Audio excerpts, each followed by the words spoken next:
Does Putin have to meet with Zelenskyy in order and before you and Putin have to meet? Or are you No. Are you so you're willing to? That's actually important because President Putin said this morning he was pretty dismissive of this idea of meeting with President Zelenskyy. President Putin was. I don't know. I didn't hear him. For you to meet with him, he doesn't have to agree to meet with Zelenskyy. Is that what you're saying? No, he doesn't. No. So when do you think that meeting? They would like to meet with me, and I'll do whatever I can to stop the killing. So last month, they lost 14,000 people killed last month. Every week is 4,000 or 5,000 people. So I don't like long waits. I think it's a shame.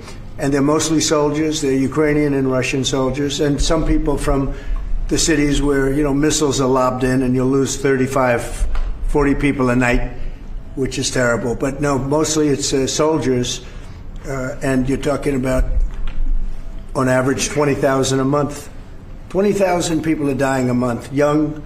Generally young people, soldiers.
Joining us live now is retired US Navy Rear Admiral Mark Montgomery, who has just returned from a visit to Taiwan, which we'll also talk about this morning as well. Sir, it's good to see you again. Let's just start with your experience. I want to ask you about Gaza and your thoughts on whether it's necessary for Israel to fully occupy Gaza militarily, bearing in mind that Israel already holds about 60% of the strip, as I understand. Yeah, thanks for asking. Gaza's going to be tough. I spent a lot of time in Israel and been there 3 or 4 times this year, and I will say that it is the Israeli army cannot be comfortable with this assignment. Where they're going to occupy is where now the 35% they don't hold now and that they will hold are where the hostages are. So there's a potential for knocking out for causing a collateral damage deaths to the hostages. And I just think this is going to put a stress on the Israeli army, particularly, that they're not ready for. Right. So, I mean, there's the below-ground stuff you talked about too, the tunnels where the fighters are hiding, the hostages, like you say, it's booby-trapped as well. That's not easy to clear. Would you be advising against this sort of decision, Mark? I would be. I think we're at the point now where Netanyahu needs to cut the best deal he can with Saudi Arabia and UAE, United Arab Emirates, and Egypt deeply involved, and try to rebuild Gaza with a different Palestinian leadership. And there is no good solution here.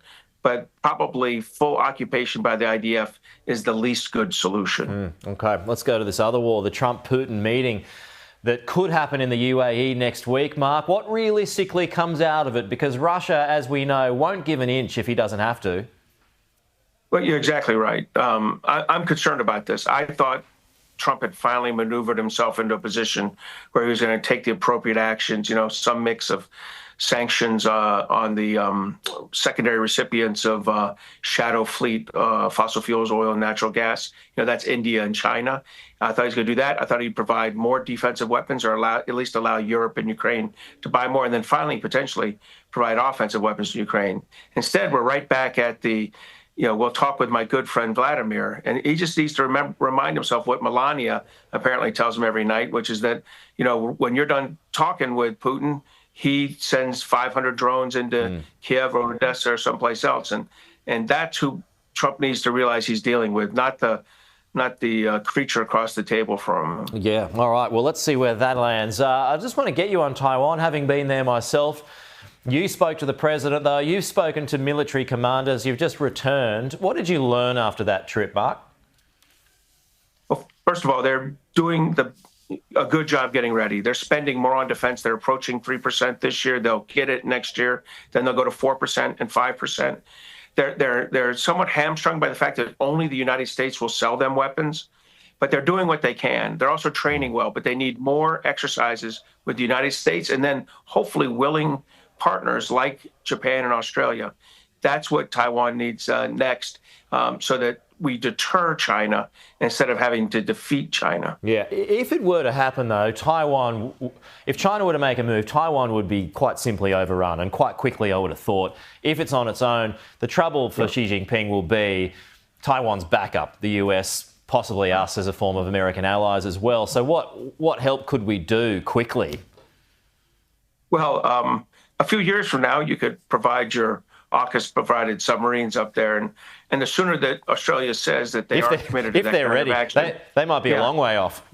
They might be, but the sooner Australia says they're ready to do that, I think the better we can get to a locked-in AUKUS deal, I hope. But listen, on the very specific thing is they're going to need to hold out. The center of gravity in a conflict is the Taiwan army holding off the Chinese lodgment, and then the other center of gravity is the U.S. Air Force and Navy, relieving pressure on Taiwan.